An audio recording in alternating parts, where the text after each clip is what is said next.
Hello everyone. Welcome back to the channel. Today we're going deep into one of the most critical and underreported stories in Africa, and one that has implications far beyond its borders.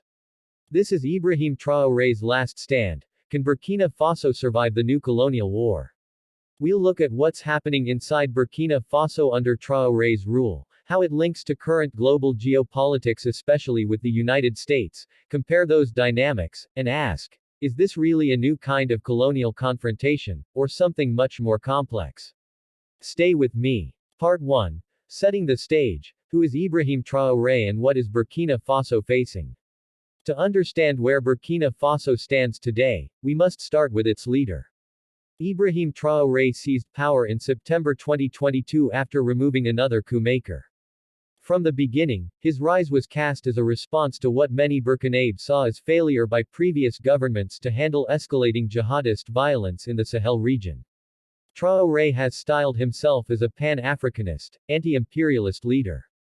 He has invoked the memory of Thomas Sankara, the iconic revolutionary president of Burkina Faso in the 1980s, and positioned his vision as a continuation of that legacy. He launched what he calls the Progressive and Popular Revolution in April 2025. That initiative promises deep reforms, reorienting economic policy, asserting sovereignty over natural resources, especially gold, restructuring state-authority relations, and reducing reliance on former colonial powers. But the country he leads is under threat on multiple fronts. First and foremost is the Islamist insurgency that has raged across the Sahel for almost a decade. Militants affiliated with Al-Qaeda, JNIM, Islamic State in the Greater Sahara have expanded their presence in remote rural areas. Casualties, displacement, and periodic massacres have shaken civilian confidence in the state's ability to protect ordinary people. For example, in 2024 there were brutal episodes such as the Nandon and Saro massacres, where dozens of civilians died, allegedly at the hands of security forces engaging in reprisal attacks. Additionally, some rural areas are under effective control of non-state militants. Governance is fragmented. Trust in institutions is weak. Infrastructure is fragile. The state's reach is limited. At the same time, Burkina Faso has rich natural resources, especially gold, and untapped human potential. Its population is young. Its geography places it at the heart of the Sahel struggles. Its fate is entwined with regional politics, Mali, Niger. Global influences, Russia, France, China, and the shifting role of international powers like the United States. So when people speak of a new colonial war, there is a kind of symbolic logic, a struggle for sovereignty, for who controls the economy, who protects the people, whose influence dominates the policy of a small but strategically placed country. But it's not only symbolism. There are very real choices being made, about alliances, security, governance, economic development, and about whether the path ahead leads to greater freedom or deeper dependency. Part 2. Inside Burkina Faso under Traoré: gains, risks, contradictions. Let's examine more closely how Traoré is governing, what he claims to offer, and what the risks are. First, in rhetoric, Traoré has rejected much of the old model of cooperation with the West. He has expelled or sharply reduced French military presence. He has openly criticized French influence in mining, economics, and politics. He has welcomed cooperation with Russia, including military advisors, training, and diplomatic alignment. That shift is not just symbolic. According to one analysis, Russia has deployed Africa Corps-style advisors, or contractors, including from Redouté or Wagner-linked networks, to train Burkina Faso's forces, and Russian involvement has expanded since 2023. That is clearly part of a broader realignment of power in the Sahel. He has also attempted to reshape internal politics. One major recent step, the dissolving of the country's independent electoral commission, transferring control of future elections to the Interior Ministry. That change was justified by his government as reducing foreign influence and enhancing national sovereignty, but critics argue it undermines checks and balances, increasing risk of authoritarian drift. Traoré's regime has postponed promised elections. His charter allows him to stay in office until 2029. Civil society organizations and rights groups have raised concerns about democratic rollback. Then there is the security side. On the one hand, his government claims progress. On the other hand, attacks continue. For example, in June 2024, jihadist forces attacked a town named Mansilla in Yaga province. Over 100 soldiers were killed. That highlighted how dangerous the conflict remains, and how exposed Burkina Faso still is in many parts of its territory. There are also human rights concerns. As noted earlier, massacres in Nandon and Saro raised alarm about reprisals by security forces. The government has been accused of suppressing free press, shutting down or suspending media channels after crisis events. So in many ways Burkina Faso under Traoré is torn between competing pressures. On one side there is a drive for sovereignty, for breaking with old dependencies, on French military aid, on foreign-managed institutions, on neoliberal economic frameworks. On the other side there is the existential threat posed by militants, the fragility of governance, and the risk that state institutions weaken rather than strengthen under military-led reforms. Another layer is culture and identity. Traoré has used cultural symbols and memory to build political legitimacy. For example, the mausoleum of Thomas Sankara has been revived, cultural festivals are being infused with pan-African rhetoric, and youth mobilization is framed around pride in national identity rather than external direction. In economic terms there are some signs of movement. Supporters point to infrastructure projects, efforts at food sovereignty, and local governance reforms. But whether those yield long-term prosperity, or simply deepen the regime's hold on power, remains to be seen. In short, Traoré's Burkina Faso is navigating a razor's edge. It is trying to survive under multiple threats, violent insurgents, economic fragility, international pressure, while asserting a new identity. But is that enough to call it a last stand in a new colonial war? That depends on what happens next. Part 3. Global Angle, United States, International Powers, and the New Colonial War Frame. Now let's shift our lens outwards. How does the United States figure into this story? And what does the phrase, New Colonial War, mean in the context of 2025 global politics? First, the United States has long engaged with the Sahel region through aid, security cooperation, counterterrorism partnerships, and diplomatic influence. But that engagement has changed shape in recent years. There is growing public and congressional scrutiny of foreign entanglements, especially where human rights concerns or opaque military arrangements are involved. While Burkina Faso is not the largest priority for U.S. foreign policy, the broader region is important for Washington's counterterrorism goals, its concerns about irregular migration, and its ambition to engage with African nations as strategic partners.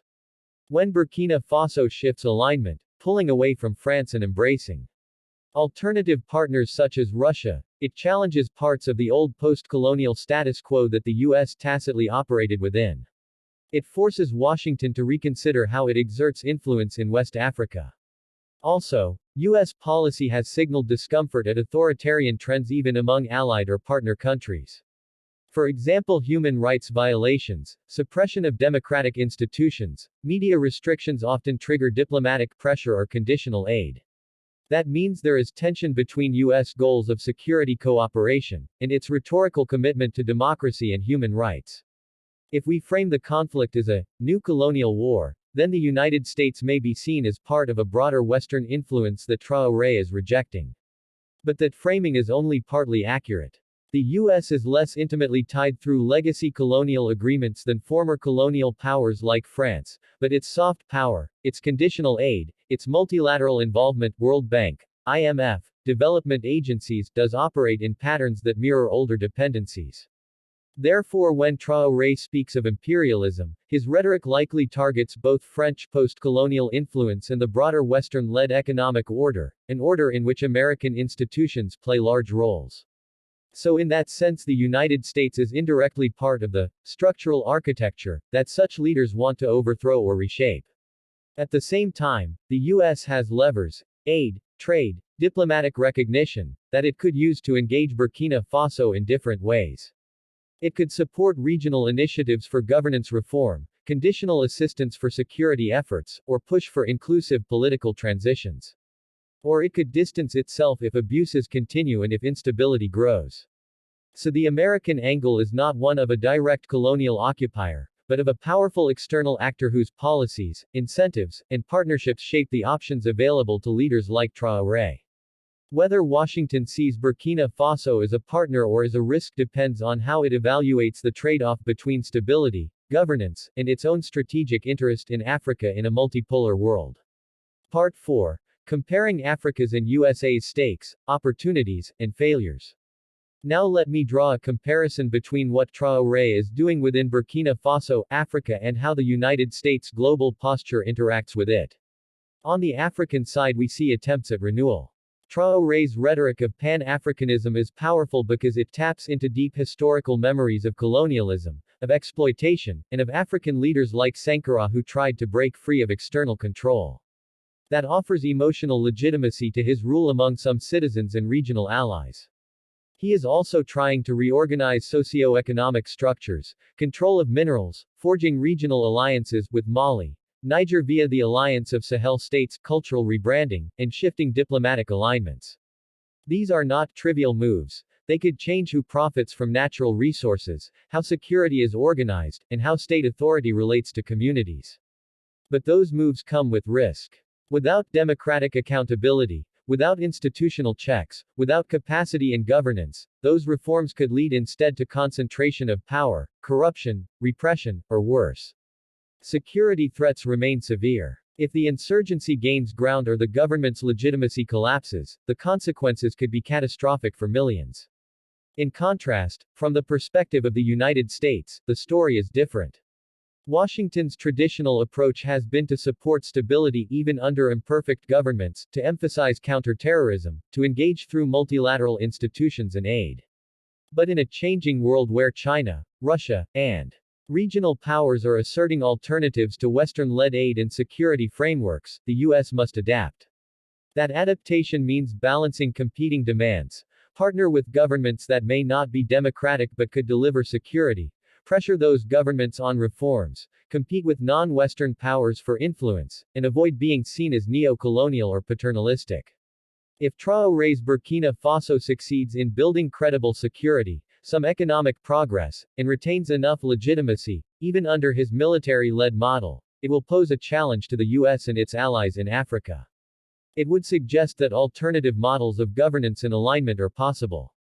If it fails, if the state fragments, if insurgents expand, or if popular backlash grows, the consequences will ripple across the Sahel. That could force the United States into deeper intervention, whether humanitarian or even security-oriented, or push it to reconsider its strategic posture in West Africa. In effect, the African side is betting on sovereignty, bold reform, and ideological clarity. The U.S. side is trying to preserve influence, manage risk, and uphold values, all while being squeezed by competing global powers and shrinking appetite for foreign entanglements. The collision of those two sets of priorities is precisely the space in which Burkina Faso's struggle becomes part of a larger global story. Conclusion. Can Burkina Faso survive this new war? So can Burkina Faso survive the new colonial war? The short answer is, maybe, but only under very difficult conditions. Ibrahim Traoré has taken bold steps. His rhetoric resonates. His vision taps into real grievances. He is trying to redefine what sovereignty means in a fragile but resource-rich country. But the challenges are enormous. Insurgent violence is not going away. Governance capacity remains weak. Democratic legitimacy is under strain. External backlash or pressure is possible. Economic shocks loom. If he manages to deliver on security improvements, economic stability, and some form of civil trust, while navigating the shifting alliances between France, Russia, China, the U.S., regional neighbors, then Burkina Faso might pull through as a new model for post-colonial renewal in the Sahel. It could survive not just physically, but politically and economically. But if any of those legs falter, if insurgents gain ground, if repression deepens, if external partners withdraw or sanction the regime, then Traoré's last stand could turn into a tragic collapse. For the United States and other global actors, Burkina Faso is a test case. It's a test of whether old influence structures still matter, whether new alliances matter more, and whether the idea of sovereignty can survive in a violent and uncertain world. If you like this video, please give it a thumbs up. Share your thoughts in the comments below. What do you think will happen in Burkina Faso over the next year? Will Traoré succeed, or will his experiment backfire? Don't forget to subscribe and hit the bell icon for more deep dives on current affairs in Africa and beyond.